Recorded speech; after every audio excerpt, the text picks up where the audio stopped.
I'm Jamie Murray-Wells and I started Glasses Direct 6 years ago. It was a business that I had built from my bedroom at university. Hearing Direct is the same as Glasses Direct. It's a kind of mirror image of the business, but it's in the hearing industry. So, you know, typically when you buy a hearing aid at the moment, you either have to endure long waiting times on the NHS and, you know, have a process that effectively you're out of control of. And there's not much transparency around it, a choice of device, and, you know, it's a bit of a postcode lottery as to the kind of quality of service you get. What I decided to do was make an e-commerce model where people could research, you know, from the discretion and comfort of their own home, their devices. They could find a hearing aid that suits them.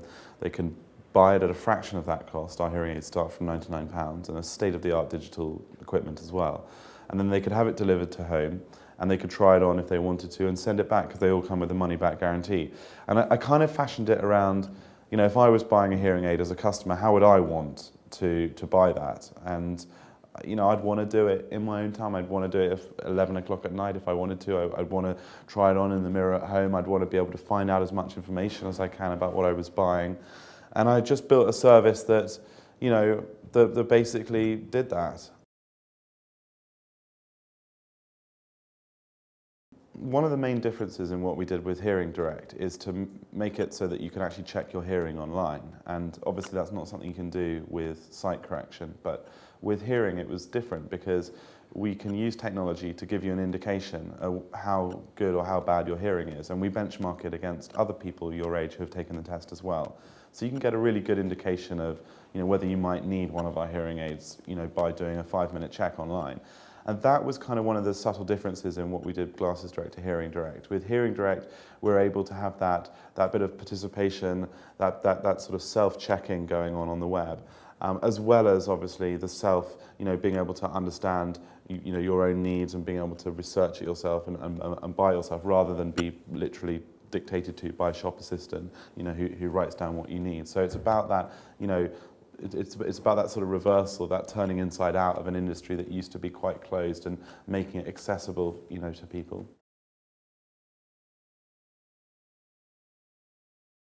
I think Glasses Direct is undoubtedly in a bigger market. I mean, in the optical market, we have a £3 billion market in the UK. In the hearing aid market, it's sub 1 billion. So it's a much smaller market, very explosive concept, you know, similarly game-changing products, and the way that they're sold online is very revolutionary, but much smaller market. And how do we deal with that in terms of the economics of the business? I think that, you know, starting up a business that's entering a smaller market, you're conscious of that as an entrepreneur, and you want to build you know, a more economic, a more leaner infrastructure, maybe that isn't going to scale into something that is, you know, the size of Specsavers potentially.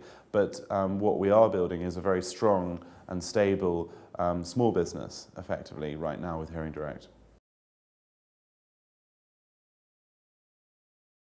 It's very interesting, the similarities of, you know, in terms of the challenges of starting up these two businesses, because when I started Glasses Direct, we found it really, really difficult to find people who would supply us the frames and the lenses, because they were very worried about their big account holders putting pressure on them not to do business with us. So it was a case of finding suppliers that were loyal, that I could trust, that potentially needed the business as well.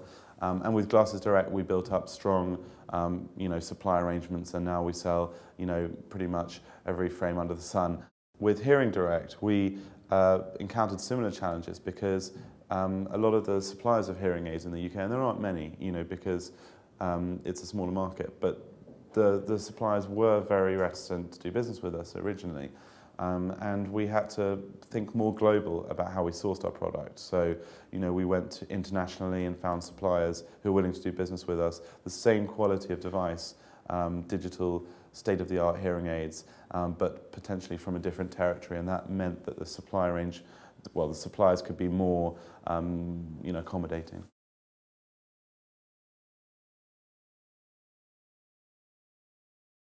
I think, you know, one of the key learnings that I had taken from my first experience of business with Glasses Direct was in terms of marketing, because marketing can be where you really, you know, spend money where you don't have to, and it can be where it really hurts your P&L, because I found with Glasses Direct there was a lot of testing in terms of marketing, which medias to use, how much to spend, you know, what kind of creative we should produce and who should do that. All of these questions, you know, when you're a first-time entrepreneur, you figure out on your feet. But when I started Hearing Direct, you know, I had some of the answers already from my experience with Glasses Direct. Things like, you know, to go into the sort of the tried and tested marketing mediums like, you know, affiliates and paid search and PR and all that kind of stuff, all the good quality CRM campaigns.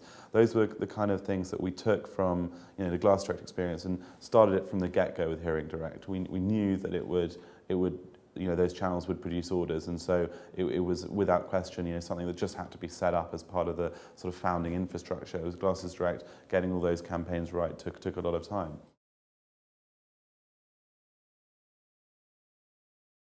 With Hearing Direct, we were able to, you know, build a website, get it up and running pretty quickly using off-the-shelf technology that had been modified by our own developers, and we're now in the process of redoing that as well. But it's a lot easier and a lot more flexible. You know, when we started Glasses Direct, it was a case of the order would come in, you know, one person would type it into the system, it would then print out, and then someone else would type it into another system to go up to the laboratory. They'd print it out, make the glasses. You know, it was Stone Age. Whereas now, you know, on a similar kind of budget, because Hearing Direct was a small budget startup, I didn't want to go in, you know, big. I didn't want to raise, you know, huge amounts of capital in order to fund it. We did it in a similarly efficient kind of way to when I started up Glasses Direct. But the difference was that I was able to make that capital go further and get to a sort of, you know, and possibly, you know, start with a business infrastructure that looked like a year down the line of Glasses Direct.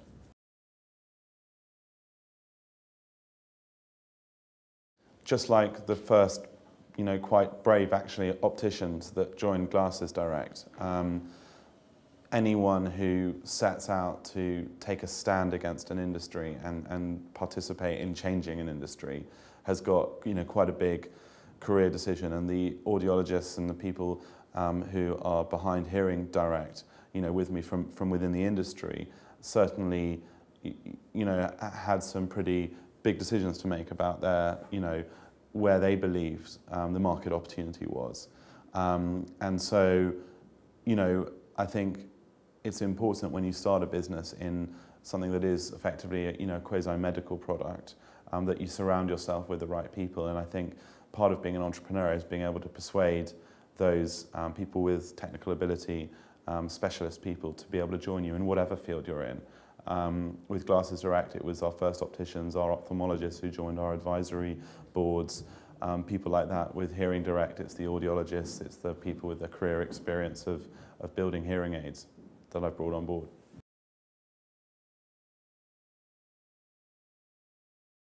At Glasses Direct and Hearing Direct, I occupy the chairman position, and it's a position that I decided I think would be the right sort of role for me, because it enables me to be able to set the vision and the strategy and work on the bigger picture and the longer term objectives of the businesses, whilst not necessarily being so involved as I was initially in the fine detail of executing, you know, the management strategy and the business on a day-to-day basis.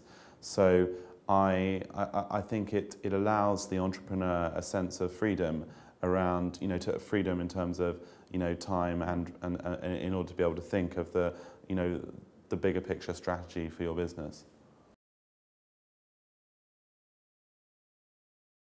People ask about exit, and I always think that it's best to just concentrate on building, you know, a solid business that consumers adore, and it makes, you know, our customers go, wow. I think that's the most important thing right now for me.